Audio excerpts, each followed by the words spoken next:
भोलू और टिंकी की 4 बेटियां थीं। कुछ महीने बाद टिंकी वापस गर्भवती हो जाती है।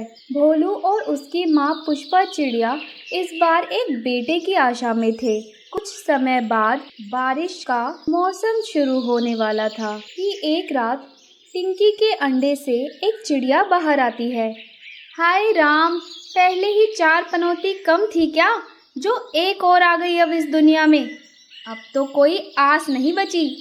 हमारे खानदान का वारिस अब इस जन्म में नहीं आएगा। हमारे तो भाग ही फूट गए जो इसे ब्याह कर ले आया। अंदर बैठी टिंकी पुष्पा की सारी बातें सुन रही थी। भोला अंदर जाता है और टिंकी को कहता है, भोला जी, ये माँ जी क्या कह रही हैं? तभी पुष्पा भी वहीं आ जाती है। माँ सही कह रही है, तुम हमारे घर के लिए एक श्राप बन गई हो। अरे मैंने इतने समय से एक बेटे की आस की थी। वही मेरी माँ इस घर के वारिस की उम्मीद में बैठी थी।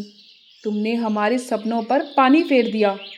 तुम आज ही अपना बोरिया बिस्तर बांधकर यहाँ से चली जाओ और अपनी इन 5 मनहूस बेटियों को अपने साथ ले जाना।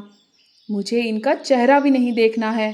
भोला यह कहकर अपनी माँ पुष्पा के साथ बाहर चला जाता है। बेटा भोला, तूने कह तो दिया है, पर क्या वह इस घर से बाहर जाएगी? कैसे नहीं जाएगी माँ, मैं उसे सामान के साथ बाहर फेंक दूंगा। बेचारी टिंकी अपने पति भोला के इस तरह का व्यवहार देख सहम जाती है। थोड़ी देर बाद भोला अपनी पत्नी के साथ अपनी 5 बेटियों को सामान सहित घर से बाहर निकाल देता है। टिंकी के बहुत मिन्नत करने के बाद भी भोला उसकी एक नहीं सुनता और जोर से दरवाज़ा टिंकी के मुंह पर बंद कर देता है। टिंकी के पास और कोई चारा ना था। वह अपनी 5 बेटियों के साथ दर दर भटकने लगती है। चारों बेटियों के नाम मीठी, सोना, भानु और बिट्टू होता है। रात हो जाती है और टिंकी अपने 5 बेटियों को लेकर एक पेड़ के पास नदी के किनारे बैठ जाती है। तभी दूसरे जंगल में रहने वाला मिट्ठू तोता आता है। अरे बहन, इतनी रात में तुम इन बच्चियों के साथ यहाँ कैसे बैठी हो? तुम्हें तो पता है रात में जंगल में घूमना सुरक्षित नहीं है। जानती हूँ, पर मेरे पास यहाँ बैठने के अलावा कोई रास्ता नहीं है। टिंकी अपने साथ बीती सारी घटना मिट्ठू तोते को बताती है। फिक्र मत करो बहन, पास ही में मेरा पुराना घर है। जब तक तुम्हारा कहीं रहने का इंतज़ाम नहीं हो जाता, तुम कुछ दिन उसी में रह सकती हो। मिट्ठू टिंकी चिड़िया को अपने पुराने घर ले जाता है, जो घर टूटने की कगार पर था। जानता हूँ ये उतना सही घर नहीं है तुम्हारे रहने लायक, पर तुम सब मिलकर इसे अच्छा बना सकती हो और मैं कल इसे ठीक करने में तुम्हारी मदद करूँगा। दूसरे दिन टिंकी अपना घर ठीक करने में जुट जाती है। मिट्ठू भैया, इस बारिश में लकड़ियाँ कैसे मिलेंगी जिनसे मैं ये घर ठीक कर पाऊँ? कल रात भी बारिश का पानी घर के अंदर आ रहा था। हाँ टिंकी, इसका एक ही रास्ता है। अभी के लिए तुम्हें कुछ लकड़ियाँ और फूस से इस घर को ठीक करना होगा।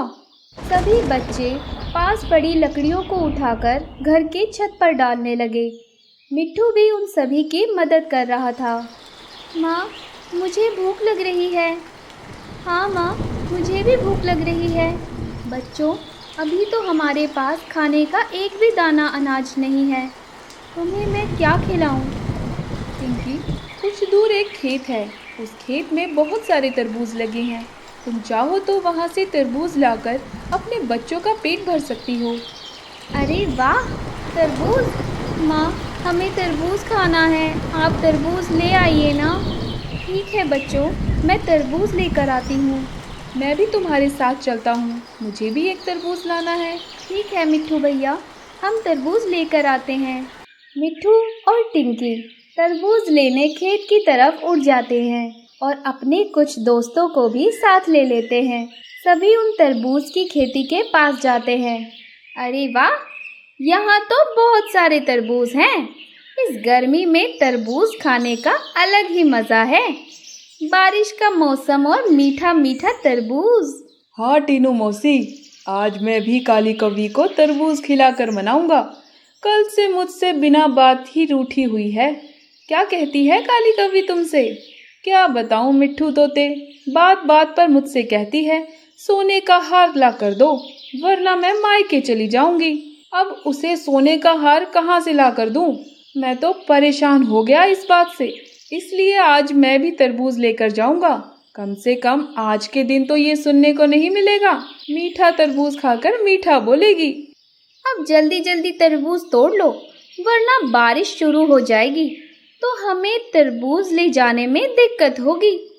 सभी ने अपने लिए एक एक तरबूज तोड़ लिए। चलो अब जल्दी से घर को निकलते हैं, वरना बारिश में तरबूज ले जाना मुश्किल हो जाएगा।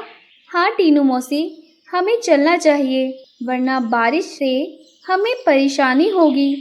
सभी अपना अपना तरबूज लेकर उड़ जाते हैं और जंगल में सभी पक्षी अपने अपने घरों में तरबूज खाने लगते हैं। यह तरबूज बहुत मीठा और ताज़ा है, ऐसे तरबूज हमारे लिए हर रोज़ लेकर आना। ठीक है बच्चों, मैं तुम्हारे लिए हर रोज़ तरबूज लेकर आऊँगी।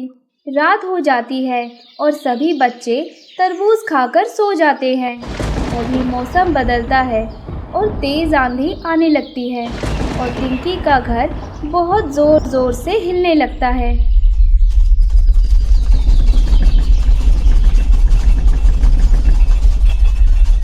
माँ, ये तेज़ आंधी कहीं हमारे घर को साथ न ले जाए, ये घर तो बहुत ज़ोरों से हिल रहा है। टिंकी सभी बच्चों को घर से बाहर ले आती है और एक पेड़ की टहनी पर बैठ जाती है। बारिश में टिंकी अपने पांचों बेटियों के साथ भीग रही थी। तभी एक जोर की आंधी टिंकी के घर को साथ ले जाती है। अब हम क्या करें माँ, इस बारिश ने तो हमारा घर तोड़ दिया। तुम फिक्र मत करो बच्चों, मैं कुछ करती हूँ। तभी टिंकी की नज़र रात के खाए तरबूज पर जाती है। बच्चों, तुम्हें मेरी मदद करनी होगी, मैं तरबूज लेने खेत जा रही हूँ, तब तक तुम अपना ध्यान रखना। टिंकी तरबूज लाने के लिए उड़ जाती है और तरबूज के खेत में पहुँच जाती है। मैं जल्दी तरबूज तोड़ लेती हूँ, बारिश का कोई भरोसा नहीं है, अगर और भी तेज़ हो गई तो मैं उड़ नहीं पाऊँगी। टिंकी तरबूज तोड़ लेती है और उसे लेकर उड़ जाती है। बच्चे पेड़ की टहनी पर ही बैठे थे। माँ, अब इतनी बारिश में यह तरबूज क्यों लाई हो? बच्चों, हमें इस तरबूज में से कुछ हिस्सा बाहर निकालना होगा, तुम सभी इसमें मेरी मदद करो। टिंकी बच्चों की मदद से तरबूज के अंदर का हिस्सा बाहर कर देती है और तरबूज के अगले हिस्से में एक गेट बना देती है। कुछ ही देर में घर बनकर तैयार हो जाता है। सभी बच्चे उस घर में चले जाते हैं और टिंकी भी अंदर चली जाती है। कुछ देर बाद बारिश बहुत बढ़ जाती है। बारिश बढ़ने के कारण सभी पक्षियों के घर टूटकर नीचे गिर जाते हैं, पर टिंकी का घर जैसे का वैसा ही रहता है। बारिश ने तो घर खा लिया अपना। जा बेटा भोलू, जल्दी से किसी से मदद मांग कर आ, वरना तो इस बारिश में हम नहीं बच पाएंगे। भोलू अपनी माँ पुष्पा की बात से जंगल में मदद मांगने घूमता है और देखता है सभी के घर बारिश के कारण टूट चुके हैं।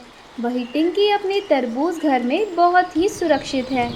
वह टिंकी के पास जाता है और कहता है, टिंकी, इस बारिश ने जंगल के बहुत से पक्षियों को बेघर कर दिया है, जिसमें से मैं और मेरी माँ भी हैं।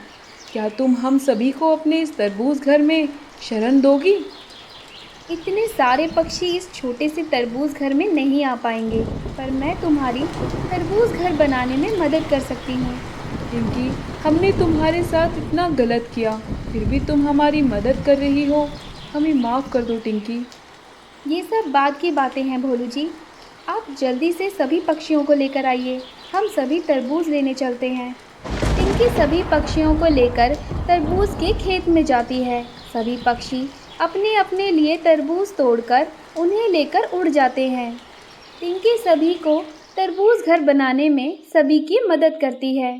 सभी पक्षी टिंकी के कहे अनुसार तरबूज के अंदर का हिस्सा बाहर निकाल देते हैं और अपने घर के बाहर गेट बनाते हैं। कुछ देर में सभी के तरबूज घर बनकर तैयार हो जाते हैं।